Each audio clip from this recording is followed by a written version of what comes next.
And let me open up the PowerPoint. So yeah, so modesty, we will start in the New Testament and then go into the Old Testament and then come back into the New Testament. I always start, whenever I talk about this, I always start with Matthew 6. Sam, you want to read this for us? Sure. Therefore, I say to you, do not worry about your life, what you will eat or what you will drink, nor about your body, what you will put on. Is not life more than food and the body more than clothing? All right. Um, there's a bigger context to this, but basically what Jesus is saying here is like, listen, don't be like those people whose entire life is what they have and what they look like, right? And I'm sure all of you know at least one person like this, that their whole life is like Instagram, right? It's just how other people see them or what they have, or how big their car is or their house or their clothes and stuff like that. Um, there's people that literally their whole lives is that, and if they didn't have that, they have no purpose to live, right? And this is really what Jesus is saying. Life is more than food. Life is more than clothing. Life is more than what you put on your body and so on. And this is why I was saying it's not what we're going to be talking about is what's not as important, right? We've already talked about what's the important stuff, um, and so it's interesting that they actually connected with food here. So it's not what you eat, it's not what you put on. Realize that life has more than that, and if we were to read the context, this is all about putting your treasures in heaven and making sure your inside is good with God, right? Making sure your heart is right and your character and so on. So that's how I always want to start this. Yes, we're going to be talking about like clothing and jewelry and stuff like that. But it's not the essentials, right? Does the Bible talk about it? Absolutely. But it's not going to determine whether you go to heaven or not, kind of a thing. The way I usually compare this, so like the stuff that we've been talking about is, every house has its rules, right? Especially with kids and stuff, right? Like the kids have rules in the house. Now, those rules aren't governed by the government, right? Like, you're not going to go to jail because you didn't eat your vegetables, or because you didn't do your homework. But it's laws that happen in the house. So what we've been studying these last few weeks, and it includes today, this is really the church laws, right? So like if you want to be part of this family, this is what God expects from you, right? This is kind of what God is looking for. Um, it doesn't mean that because you eat bacon or whatever that God's going to kick you out. But obviously, there's a consequence to that, right? It's a health thing and so on. And clothing or jewelry is going to be the exact same thing here. Um, what God is going to say is more about the consequences or the indirect effects of what you wear and what you put on and so on. All right. And that's what we'll see, because again, there's more to life than these things, than what we're going to be studying today. Does that make sense? All right, awesome. All right, First Timothy. These are the verses that we always end up using. Most people. So if you've ever studied like the whole modesty, jewelry, stuff like that, we'll always read these verses here. So I'll read this one here first. In like manner also that the women adorn themselves in modest apparel, with propriety and moderation, not with braided hair, gold or pearls or costly clothing, but which is proper for women professing godliness with good works. Um, Here's the problem with these verses here. Uh, it says, verse 10 is specifically where it says, but which is proper for women professing godliness. That is so open ended, right? Like that is so vague in its understanding, that it's very easy to manipulate these verses here, right? Um, if you just read it close, just very close, just slowly. Um, so in like manner that women adorn themselves in modest apparel. Again, the word modest changes depending on person, depending on culture, depending on country, right? Um, for instance, modest in Canada, let's say you're downtown Toronto, right? You're in the city. Modest would be, pants and a shirt or whatever. Um, but if you're at the beach, modesty is completely different, right? A bathing suit is can still be modest, even though maybe downtown Toronto, the same bathing suit, maybe not so modest, right? So you can see how that word modest can again have this kind of movement to it. Um, what I do like is what it says after modest, right? So it says modest apparel, and then it gives us kind of what that modesty actually means, which is with propriety and moderation, right? Which is basically the idea of uh, know your situation, right? That's really what this is saying here. Dependent on your situation, dependent on your status, dependent on where you are, uh, you know, try not to be in the extremes. And that's the important thing with this word moderation. I always find it really funny that, you have some people that, you shouldn't wear such short dresses or whatever. And they have like these dresses that are like dragging on the floor. Like there's extremes on both ends kind of a thing, right? Um, and that's really what this is saying here. He's like, listen, depending on the situation, depending on who you are, and what you do and what your situation is, um, dress modestly in that situation. All right, that's really what this is saying. Then he gets into the next layer of explaining what this modesty is. So he's going to like that one extreme, right? So with braided hair or gold or pearls or costly clothing. So he's going to the extreme of like the over the top, kind of rich and stuff like that. A lot of people get confused with the whole braided hair thing. Um, the braided hair that this is talking about is not simply like Sam, like you just braiding your hair. This is about adding braids and like they had huge, especially the Egyptians were very well known for this. They would braid hair that would take like 3 days to do this work, right? And it would be not just braided, but braided with gold and all of this. That's really what this is saying. So this isn't saying, if you braid your hair, you're going to hell. This is talking about that exuberant version of that, right? Like adding in all this extra stuff and literally having to sit down in a chair for 3 days while they braid your hair, kind of a thing. Um, that's what Timothy or Paul is saying. That's not moderation, right? Like you're putting way too much emphasis on your hair or on your looks or on your whatever, right? Um, that's really what he's talking about here. Now, again, that word moderation becomes very important because even though he's saying, listen, don't go go buying, the most expensive suits or dresses and gold and all of the stuff like that. But moderation also goes the other way. Don't be in rags either, right? Like modesty is kind of that word that means depending on your situation, dress in a way that you kind of just blend in, like you don't stand out on either extremes, right? That's really what this is saying, and that's where this whole idea of which is proper for professing godliness with good works. That last verse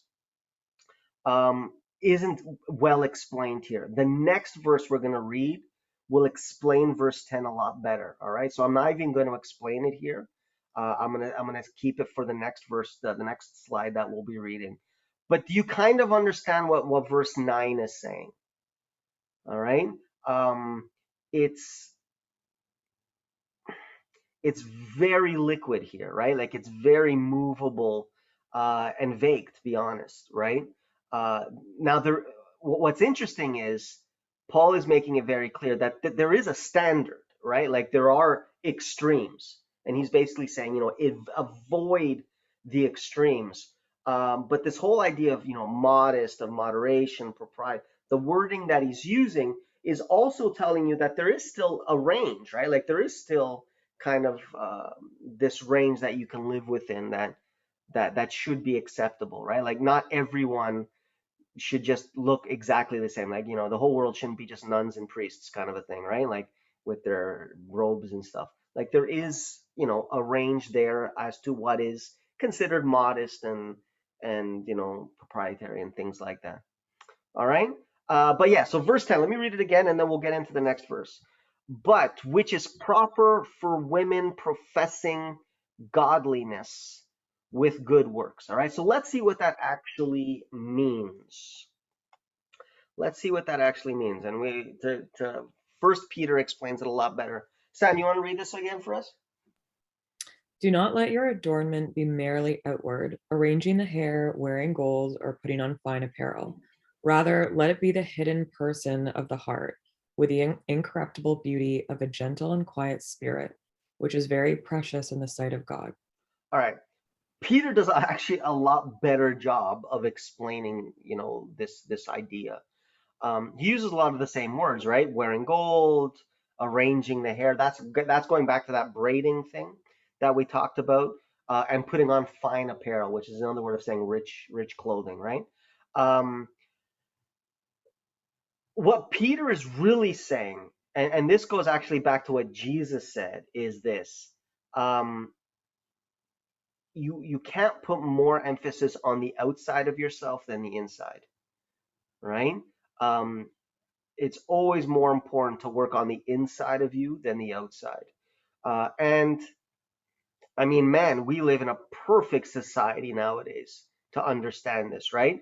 I mean, we live in generations that, we have um, surgery addicts now, people that are continually rearranging, their face and their body, and you know, um, the extremes of, like people tattooing their eyes and inking the putting bumps in their head, splitting their tongues, all of this crazy stuff, right?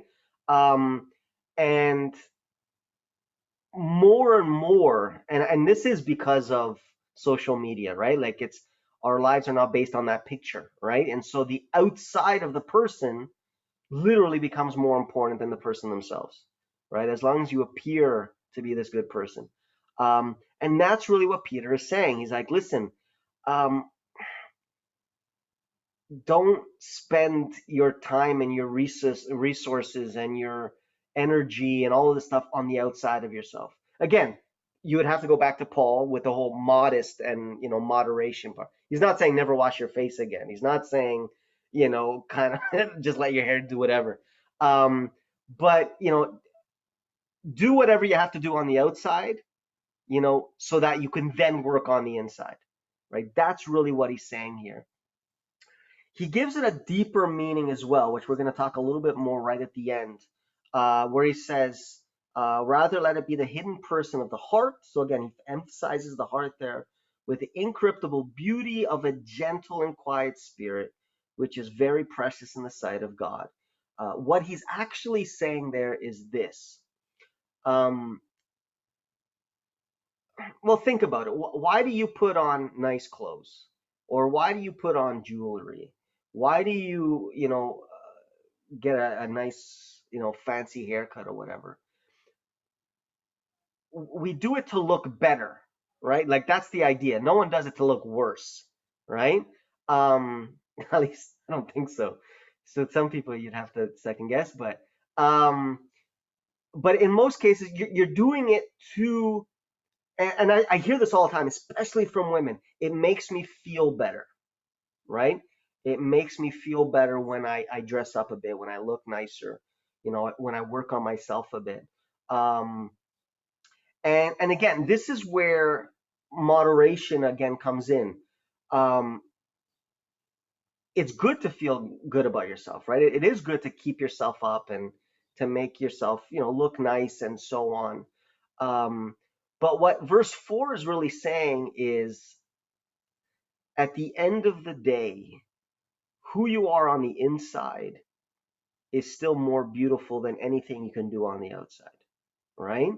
And we know people like this that are beautiful on the outside and just horrible people, right? And it's like, who wants to hang out with you? Like, no one actually wants to be with you, uh, because you know or they get used, right? Like a guy will go sleep with her and then he's like, no, don't even talk, just let me get out of here. Um, and unfortunately, that happens a lot, right? There's a lot of people that they only focus on the outside, and they're horrible on the inside, kind of a thing. And in terms of God, you know, this world is full of natural wonders, right? It's full of, massive buildings. It's full of diamonds and gold, platinum, and all of these precious things. But in God's eyes, the only thing that has any worth on this planet is us, right? It's not the gold. It's not the diamonds. It's not what you have on your face or on your body or what you're wearing. For God, he's like, listen, you're you're the one that has the worth. When you put on like a diamond, you're making the diamond more beautiful. The diamond isn't making you more beautiful. Like that's how God sees you, right? Like he's like, you're beautiful. You're exactly how I made you. You're precious. Your heart, your person. That's really what has value on this planet. Um, and to a certain degree, anytime you try to manipulate that, you're just making it worse. You know, um, think about there's some I love architecture, and there's some beautiful buildings out there, right? Amazing, like cathedrals and things like that. There's amazing stuff. But at the end of the day, you take anything that man has ever created and you put it beside a tree or a flower or a waterfall or whatever. It doesn't compete, right? Like what God has made will always be better than what humans create. Um, and you have to believe in that, right? And if you're honest, you look around, it's the truth. I mean, even people, let's be honest, there's nothing more beautiful than like a human being. It's amazing, right? Um, but we try to correct things, right? Now, again, I think and this is where again moderation and modesty again come in again. Um, yes, there are people that maybe have an accident, right, and get a scar, or have problems with their skin or whatever it is. Right? Yes, there's times where surgery, isn't always a bad thing, or maybe even makeup isn't always a bad thing, or whatever it is, right? Like if it's a very clear physical flaw, that's one thing, but that's different from this is who you are, right? This is how God made you, right? Um, it's so dangerous, and unfortunately, it's prevalent. Um, how many people can really look in the mirror and say that's beautiful, right? Um, and if you can't do that, realize that you're really talking bad about God there, right? Like you didn't do a good job on me. Like you didn't make me right, right? Um, that's hurtful. That actually, again, I think it's subconscious in a lot of ways, but it does not help your relationship with God until you can stand in front of the mirror and say, "No, God, you did a good job." Um, you're always going to have that barrier between you and God. Subconsciously, you'll always have that little bit of blame. God, why did you make me this way? God, why did you? Sam, go ahead. So I 100% know what you're trying to say, but strictly to play devil's advocate. Hmm. So in the same way that like we have character flaws because we were born into a world of sin and we're sinful beings and there's nothing we can do about that inherent sinfulness. Like I mean, to the extreme, let's say like people born with cerebral palsy or people born with disabilities, like things that like actually affect their appearance or Yeah, anything. Like, yeah, yeah. truly, like God did not intend for them to be born that way.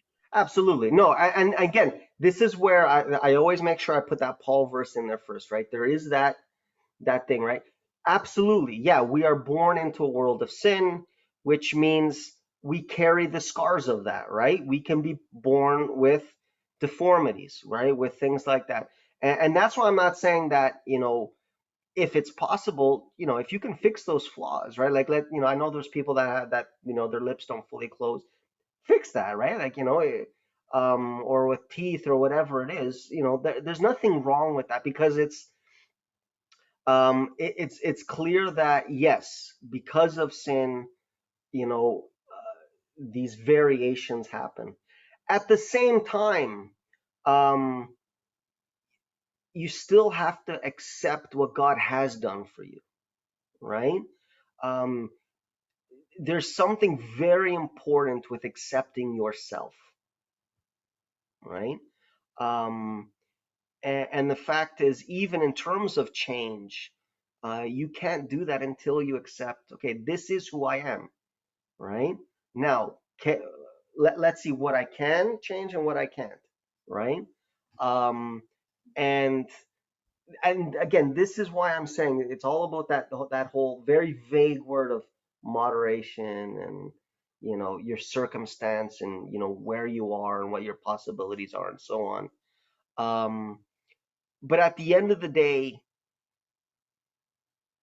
even someone that is badly deformed or whatever from birth, there's always something still beautiful there, right? Like, there's still a human being there, and we have to find that in ourselves, right? We have to find this beauty in ourselves, and the reason for that is because if you do not see yourself as beautiful, you're going to end up in this trap of trying to make yourself beautiful, right?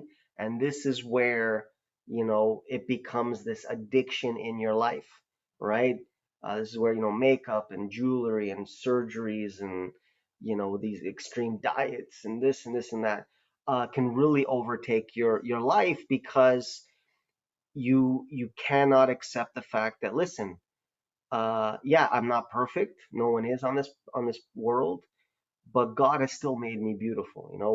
There are still parts of me that, okay, this is beautiful. I can work with this, right? I can still accept myself and so on. Um, the ones that can't accept it, they're at the most risk of having this consequence that we'll be talking about. Um, and again, that's what Peter is saying here. So, and I like the fact that it has the word merely there. So do not let your adornments be merely outward. So he's not saying to not do anything, right? He's saying, listen, yeah, be nice, be beautiful, be whatever, but just don't let that be your focus. And unfortunately, the people that don't see themselves as beautiful, a lot of times it does end up being that focus, right? It ends up being this psychological crutch that affects everything they do, right? Affects their relationships, affects their work, affects their self-esteem, everything, and their relationship with God, right? It just naturally will affect everything. And so that's why I'm saying, do what you have to do on the outside, but don't let it be your main focus, right? The main focus has to be on the inside, who you are on the inside. Because at the end of the day, that's what God sees, right? I mean, I think, when God looks at us, he sees what we're going to be, right? And we will be perfect one day. Um, in fact, we'll be at a state of perfection that nothing else will make it look more beautiful, right? You won't be able to improve what God has done with us. Um, and that's kind of what we have to keep in mind as well is, okay, listen, yes, I have this outward body, and that's what people see. So yeah, let me take care of it, but the inside is really what has to be important. All right, does that make sense? All right, now we're going to jump to Exodus. This is a really, really important story, and we're going to kind of focus in jewelry now, because it's the one that usually always comes up in churches and stuff like that, right? So I'll give you a bit of background into the story. Moses has delivered Israel out of Egypt. They've crossed over the Red Sea. And Moses has gone up the mountain. He's been up there for 30 days. The people thought he's died, so they've made a golden calf. All right? They made a golden calf, and just then Moses comes back down, and there's a huge kerfuffle. All these bad things happen. And in chapter 33, we get the consequence of that. All right? So this is God's speech now to Israel because of what they just did. All right? So let me read this here. Exodus 33, I'm going to start from verse 3. This is God speaking. Go up to a land flowing with milk and honey, for I will not go up in your midst, lest I consume you on the way, for you are stiff-necked people. All right? So this is basically God saying, listen, I'm still going to take you to the promised land, but I'm not going to be as close to you as I was before, as I was, in the desert. I'm going to have to keep my distance, because if I don't, I'm going to kill you. All right? Because you guys don't change. Because the way you guys are thinking isn't evolving, isn't growing, right? And to protect you guys, I have to keep my distance, because you keep kind of breaking the rules, right? You keep um, you keep forcing me to kind of punish, kind of a thing. All right. Verse 4. And when the people heard this bad news, they mourned, and no one put on his ornaments or jewelry. All right. So what's interesting about verse 4 is the people automatically make a connection. All right. God is angry with us. He's not going to be close to us anymore. Um, and because of that, we're going to take off our jewelry, which seems to make no sense, right? Like, it seems to be completely disconnected. What does one thing have to do with another? Verse 5, for the Lord said to Moses, say to the children of Israel, you are a stiff-necked people. I could come up into your midst in one moment and consume you. Now, therefore, take off your ornaments, your jewelry, that I may know what to do with you.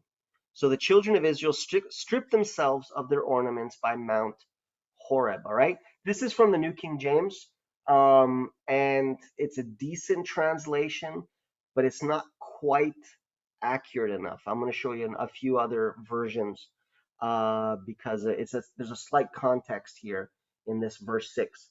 But God Himself says, listen, you guys need to take off your jewelry. All right. Which again seems very out of the blue, right? Like, what does this have to do with anything? Why is this so important to God, and why do the people kind of clue in also with this whole thing? So let me read verse 6 again. So the children of Israel stripped themselves of their ornaments by Mount Horeb. When you read verse 6, it's very vague. It just says, okay, they took off their jewelry. It doesn't say how long, doesn't say why, or anything like that. When you read it in the other translations, especially the more literal translations, they do a better job. All right. So I'll read just the first one. Therefore, the Israelites stripped themselves of their ornaments from Mount Horeb onward. The way the word stripped themselves or took off is a very specific tense, which means they did it on that day and it continued into the future. So on this day, Israel or God's people were not to wear jewelry anymore. When God said not to wear it, it wasn't, just don't wear it for a week or don't wear it for today. God was saying, like, do not wear it, period. All right. Which again sounds very strange. Like, why is God saying this? But the people understood it. It says that they took it off from that day forward, from that day onward. All right. And that's really the tense that's written here. Now, again, you could then argue, you could be like, wait, but I've read the rest of the Bible. They wear jewelry all the time. Yeah. But they break all the other rules too, right? Like, this is what God asked from them. And at least for one generation, it seems, they followed the rules. And then, like everything else, they started backsliding, right? Like all the other commandments that God gave. But this was a very clear command from God in this story saying, listen, you're a stiff-necked people, and that's important too. It's you don't change your character, the way you guys are, doesn't change, and because of that, I got to take this away from you. All right, because here's the interesting thing: Before this story, the Bible has nothing about jewelry. In fact, when God speaks to Moses, when it's time to actually leave Egypt, God actually says, listen, let the Israelites take the jewelry from their masters with them, right? Let them take whatever they can. And so a lot of the jewelry that Israel actually had is because they took it from the Egyptians, which God actually told them to do, like, take it from them. So there wasn't a problem up until this story. And I think the reason, because it's kind of strange why God would even say that, right? Like, go take the jewelry from the Egyptians. Um, when you read the whole story of the Exodus, you realize that God is kind of setting them up. All right. He knows what's going to happen in chapter 32. And so he creates the situation and makes it extreme to show Israel why this is actually more important than it seems. All right. Um, so that's what happens in chapter 33. It's God's basically, listen, you're stiff-necked people. You guys don't change. I can't be close to you guys because you keep breaking the rules. You keep forcing me to punish you, and it's not helping you guys. So I got to stay distant, and I need you guys to take off your jewelry. Now we're going to see why. Why in the world is jewelry even connected to this story? All right. To get the answer, we have to go back to chapter 32. So the chapter right before this. Starting from verse 1. We're not going to read it all just because of time. Now, when the people saw that Moses delayed coming down from the mountain, the people gathered together to Aaron and said to him, come, make us gods that shall go before us. For as for this Moses, the man who brought us up out of the land of Egypt, we do not know what has become of him. All right. So this is again when Moses is up there on the mountain, he's getting the 10 Commandments from God. And the Israelites are like, listen, he must have died up there. It's been 30 days. He hasn't appeared. You didn't take any water with him or whatever. I don't know. So he's probably dead, and we need a new God. We need someone else to lead us now. Obviously, this is a mistake, right? We know worshiping idols and all of this stuff is bad. But God is actually going to use this opportunity to teach them something, which is what we read in chapter 33. To make an idol, you can use anything, right? We know that they had idols of rock. We know they have idols of wood, and obviously gold and precious metals and stuff like that. This God that they're making isn't just going to be, a little statue that they keep in their house. This is going to be the God, right? Like this is going to be the main idol that everyone in Israel is going to worship. Therefore, it has to be the greatest thing that can exist, right? If you're going to make a God, you want the God to be the best there is. So this really shows us a little something about what's going on in their brains, right? So they're like, Aaron, make us a God, make us an idol that we're going to follow. And because it's going to be our God, what should it be made out of? What's the most valuable thing that we have with us? And this is where we get the answer. And Aaron said to them, break off the golden earrings which are in your ears of your wives, your sons, and your daughters, and bring them to me. So all the people broke off the golden earrings which were in their ears and brought them to Aaron. And he received the gold from their hand, and he fashioned it with an engraving tool and made a golden calf. Then he said to them, this is your God, O Israel, that brought you out of the land of Egypt. All right? So what's actually happening here? Israel, the people of Israel, are off there in the desert. They've left Egypt. Their leader has disappeared, and they want a new leader. They want a new God. And if they're going to make a God, they're going to want to make it with the most valuable thing that they have, which to them is their jewelry, right? It's the gold that they put on themselves. This is what God has a problem with. And this is human nature, by the way. Whenever something has a lot of value, we end up giving it more value than it should. All right. If we were going to bring it into our day, for instance, a very easy example, your cell phone. Now, is your cell phone valuable? Absolutely. right? It does a lot of stuff. It's important to have. People use it for work and everything else. But do most people give it a lot more value than it should? Absolutely, right? I remember when Rogers, which is the phone plan up here in Canada, one of the big ones, it went down, I think, for 2 days. Do you remember that, Sam? It was a little while ago. People went nuts. People were going berserk because their phone wasn't working, I'm right? sorry, what went down again? The cell phone service, uh, Oh, one of the main companies, Rogers, Rogers. it got glitched or something for 2 days, and none of their phones worked for 2 days, and they went insane, especially like kids, right? Like they were literally like, I don't know what to do with my life. I don't know, and people were going crazy. Um, that's putting way too much value in something you carry in your pocket, right? Um, and jewelry, not all the time, not with everyone, but with a lot of people ends up doing the same thing. It's really funny. As a pastor, I don't know how many people have come to me um, saying, listen, can't I just wear, a little earring or something? Um, and, I give them the talk and I explain the stuff. And then they choose. And at the end of the day, that's what I believe in. I believe everyone should have the choice, that they want, how they want to live their life. One thing that I've always seen, and this is everyone that's ever talked to me that decided to get it. When they get it, they get a little, just a little stud or something in their ear.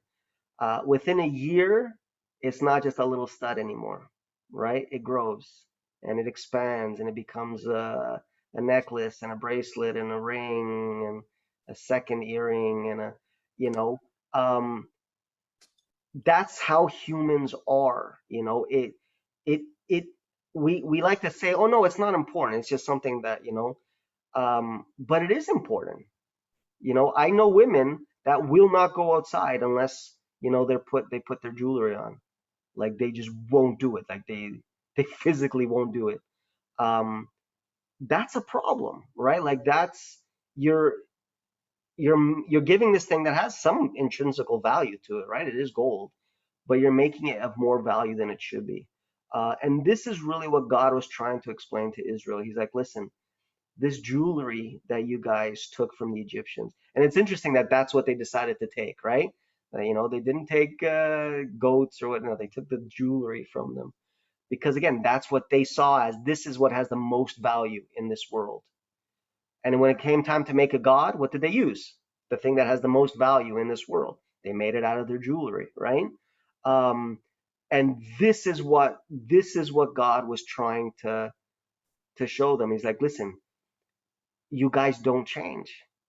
You follow me, you have the laws, but deep down, the this idea of gold, of diamonds, of pearls, of things like that, the second you start accepting that stuff into your life, you just naturally make it of more and more value. You keep making it more and more important in your life. Um, I mean, here the example is jewelry, but to be honest, it could be anything, right? I know guys that, their whole thing is to get that sports car or whatever. Or like, the sneakers, right? Like they want those running shoes. And I know guys that have like this museum of running shoes and stuff like that. Um, there's nothing wrong with running shoes. There's nothing wrong with sports cars. There's nothing wrong with gold, right?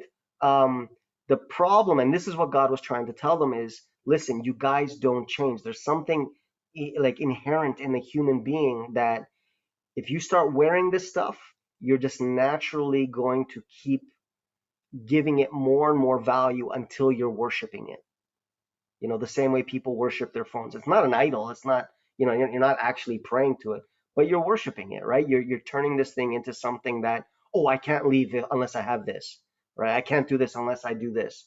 Um, that's a problem, and this is why I was saying it's a consequential issue with this whole idea of like jewelry and clothes and all of this stuff. It's not that clothes or diamonds or jewelry is wrong in of itself. It isn't. It's just God made gold. He made diamonds. He just threw it around the earth, kind of a thing, right? Heaven is full of gold. Uh, you know, um, which is actually a kind of a story in of itself. But this is the issue, and Ezekiel says it the best. Ezekiel here in chapter 7 really brings it out into the forefront. Sam, you want to read this one here for us? Or It will Miguel, I guess, if you want to read it. You're home now. So, well, it's just like last week again. They will throw their silver into the streets, and their gold will be like refuse. Refuse. Okay. Refuse. Yeah, garbage. Okay. Okay. Their silver and their gold will not be able to deliver them in the day of the wrath of the Lord. They will not satisfy their souls nor fill their stomachs, because it became their stumbling block of iniquity. All right. Now realize that Ezekiel is, hundreds of years later after Moses, right? So in the story of Moses, it's very clear that that jewelry became a stumbling block for them, right? That jewelry became their god, literally, right? But even before they made the calf, this is what God was trying to show them. You guys were already worshiping those jewelries, even before it became that golden calf. Because in your head, it was already what was most valuable in this world. And that's not the truth. People are the most valuable thing. God is the most valuable thing, right? But the fact that the first thing they think of when it comes to making God is their jewelry, that tells you something. That tells you where their brain was, right? And it literally became the stumbling block for them. Ezekiel is written at the end of Israel. So this is, this is like Babylonian conquest time, right? Hundreds of years later, it's the exact same issue, right? And this is where the whole stiff neck thing comes in. Their gold, their jewelry, their silver, their possessions, right? And this is why I'm saying it goes beyond just jewelry. It can be anything in your life. It can become this stumbling block. Sam, go ahead. You have a question.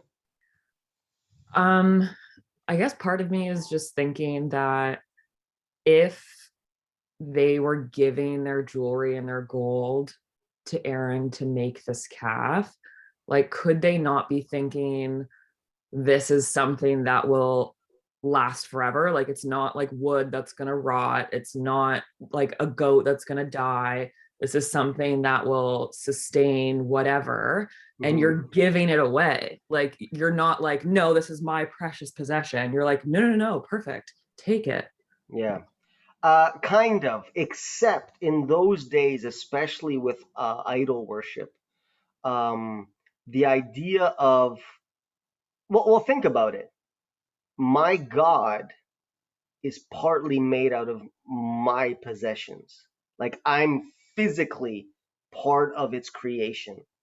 That's how they would have seen it, right? Like, this God has to listen to me because I literally made it. Like, part of it is mine, right? So, and you see this in, other religions, Hinduism and stuff like that. The idea of actually giving something to create the idol is actually of much more value, right? You get much more connected to it than if you just go down the street and buy an idol that was made from whatever, right? Yeah, I mean, I think part of it too, yeah, if you made it out of the wood, it wouldn't last as long. But they could have made it out of rock, right? They could have chiseled something. The rock would actually probably last longer than the gold. Miguel? No, I was just gonna say, is Aaron like their new leader then at this point that they're appointing, since?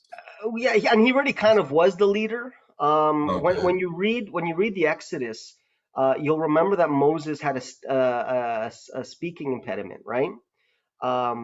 And God actually says, "Listen, I'm going to send Aaron, your brother, and he's going to speak for you." So in fact, Moses never actually spoke with Pharaoh.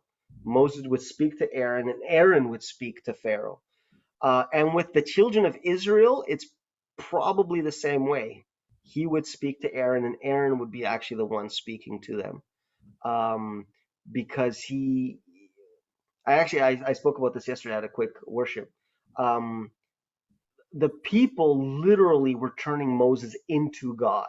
All right, which is why he can never enter the promised land. You guys know the story, right? He hits the rock twice, water comes out, and God basically, you can't go to heaven now. If you actually read what God says to Moses, he says, listen, I can't take you to the promised land because of the people, right? Because basically, up until this point, everything that Moses had done, he always used the name of God. Like, God is giving manna to you. God is doing this for you. God is going to give you water.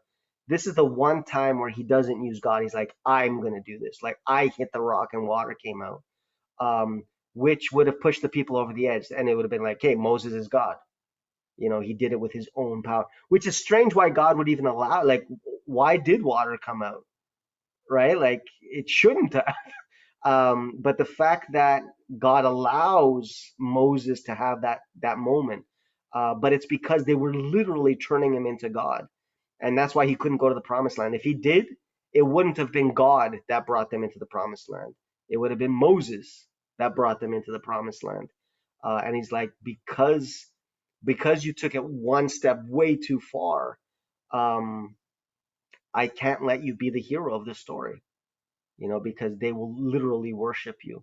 And that's what we read in chapter 32, right? Moses is gone, therefore we need another God. But wait, Moses wasn't the God, right? There was a God in front of Moses, which Aaron also worshipped. Why wouldn't they just say, Aaron, you lead us now?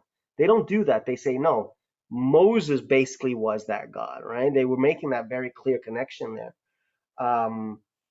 But yeah, so that's why he just couldn't allow it, right? They were just really twisted up. But it makes sense. Remember that, these were Israelites that were in captivity for hundreds of years in Egypt. And in Egypt, Pharaoh was God, right? Like, Pharaoh was God on earth. And so Moses became their Pharaoh, right? Their God on earth. And that's why, it was a tricky relationship, that, God kind of accepted it a little bit just to have them follow, but also always reinforcing the fact that I'm God. I'm the one that's doing this, right? Um, but again, it's just interesting that, you go from Moses all the way to Ezekiel, and it's the same problem, right? People are taking their valuables, right? And depending on it, right? And this is the problem. Sam, go ahead. Sorry, were you saying that one of the, like, maybe I'm misunderstanding, that one of the reasons why Aaron allowed the calf to be made was so that they wouldn't like transfer whatever they felt about Moses onto Aaron? Like, it would be No, better. no, no. It was the people that demanded it, right? They didn't go to Yeah. Aaron and say, "Okay, you're the new Moses." What they did is, no, you have to make us a new God. We're gonna follow that, even though indirectly they'd be following Aaron, right? Because he's the high priest. Okay. But it was the idea that only Moses was connected to God, Yeah. right? Without Moses, they didn't know what God wanted for them. Therefore, we need a new God to follow, and Aaron will be the high priest, right? Which is why he's the one that I even ends up making the idol, right? Yeah. So it's connecting Aaron to this new God. Right. Okay. It's interesting that God doesn't kill Aaron, frankly, because Aaron really screws up in that story. Um, and one more verse to really just kind of stress it. Um, I don't think this is an accident. When you read Revelation and it talks about like the New Jerusalem and what heaven's going to be like and so on, it's covered in diamonds and precious stones and pearls and gold, right? You have this verse here, the 12 gates were 12 pearls. Each individual gate was one massive pearl, right? This huge pearl. And the street of the city was pure gold, like transparent glass. Um, this is more than just saying that heaven's going to be beautiful. This is actually a message to us to basically say, listen, everything that you think has value there on earth means nothing up here. Like, what you guys are worshiping is pavement in heaven. It's what you're going to be stepping on, right? That's really what God is saying here. And this goes right back to, that first verse that we read. Life is more than what you eat or what you wear or what you put on and all those things. None of those things has value. None of those things, going back to this one, Ezekiel, none of your silver or gold is going to save you when the second coming comes, right? It's not your jewelry, it's not your car, it's not your pool or your home or any of those things. None of those things is going to help you reach salvation. In fact, and this is where that last line comes in, odds are all of those things that you have are actually stumbling blocks for you to be saved, right? This goes back to what Jesus says. It's very hard for a rich man to enter heaven. Why? Because that's what he depends his life on. That's where he's putting his security on, right? He's not trusting in God, he's trusting in his bank account. And these are the things that this is talking about. We turn so many things around us that we give value to, and we turn them into God. Not in terms of an idol, but in terms of the function of what God is, right? God is what protects you. God is what guides your life. And for a lot of people, that's their possessions. Their possessions is what they trust, or even if I lose my job, it's okay because I got so much in the bank. I'm secure, I'm safe, right? It'll give me time to get another job. And never does it come in, well, I can lose my job, but God is with me and he'll still guide me. And again, that's not to say that you shouldn't have money in the bank. You should, right? You should plan for the future. And the Bible even talks about that, right? Be wise and stuff like that.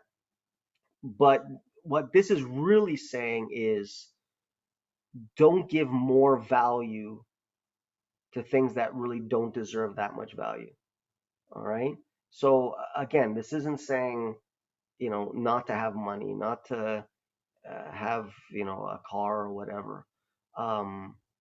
It's just saying it's that moderation, going right back to that original word, right? Not going into the extremes. God isn't asking you to just sell everything and live off the street, unless he directly tells you to do that, which is very rare. But he's also not telling you to, let your whole life be dependent on what's on your face and what's in your house or what's in your driveway, kind of a thing. That's really what this is talking about. So again, it's not about the jewelry. It really isn't. It's just a piece of gold or diamond or whatever it is. Sometimes not even gold, right? Sometimes it's like fake gold or plastic. But it's not about that. This is really about just being careful. I always compare it to like drinking, right? So we talked about the whole idea of alcohol. There's some people that can drink, no problem, right? They can drink a beer every day and not get drunk and not affect their life and everything else. But there's a lot of people that can't, right? There's a lot of people that drink a little bit and they're screwed up, right? They get addicted or whatever, and it ruins their lives. And so just to protect people, God says, listen, just don't drink, right? Like, there's better things especially if you have responsibilities. So like we studied, right? And I do the same thing with jewelry and clothing, all of the stuff that we've talked about. If you put earrings on, are you going to go to hell? No, that's not what we're saying here. It's not a salvation thing. Is it dangerous? It can be. All right, just like alcohol, just like anything else. Again, human beings are stiff-necked people. We have this natural tendency to uplift things that we believe have value, right? And let's be honest, the jewelry that we put on or the fancy clothes that we put on, we think those things have value. That's why we put them on. We're not putting on something, oh, this is going to make me look ugly, or this is going to make me look, poor. No, we do it because it's making us better, right? And that's just the danger. God is basically saying, you got to be very careful because history has this track record of people slowly keep giving it. It's slowly. The person doesn't even realize it. You could talk to the person. No, it doesn't mean anything. Okay, but why do you have a whole box of it now then, right? Like you started off with just a pair of something and now you have this whole chest of, it's because you naturally just keep giving it a bit more, until it's reaching a point that it is like an idol. It's something that you really do worship, right? It's that important to you, kind of a thing. So I hope you understand, like it's not a salvation thing, but indirectly it can affect it, right? It can affect how your brain thinks. And again, we've been, I focused on jewelry here, um, but really it can be anything. I've heard so many stories of poor people or middle class kind of people who like win the lottery. They all change. When you get this thing that you think has a lot of value to it, you change. A good example that I like to use is someone like Katy Perry. So Katy Perry actually started off as a Christian singer. All right, her parents are both pastors. She's actually a pastor's kid. And the beginning of her career, she only sang Christian music, but she wasn't popular until she kissed a girl, right? When she made that song, which was her first kind of step outside of Christianity, it exploded, right? And she became super rich, super famous. I can't remember which album it is, but I think it's either the second or the third one that she wrote. There's one song there that when you listen to it, you think that she's just talking about her lover or something like that, like an ex-boyfriend. But she's actually talking to God in that story. And she's basically like, I know what I did. I know what I had to do to have what I have, and it was to give you up. And now I can't go back. I can't, you know. And it's really it's an interesting song if you listen to it. But it's all about how, this fame, this fortune, it changed me. I'm not that person anymore, right? I'm not a Christian anymore, kind of a thing. Things change people, and that's the danger. That's why Jesus says it's difficult for a rich man to go through, because it is. The more you have, the more you're going to depend on what you have. The more you're going to uplift that, and in some cases, replace God with it. You're going to replace that instead of God in terms of your trust in that.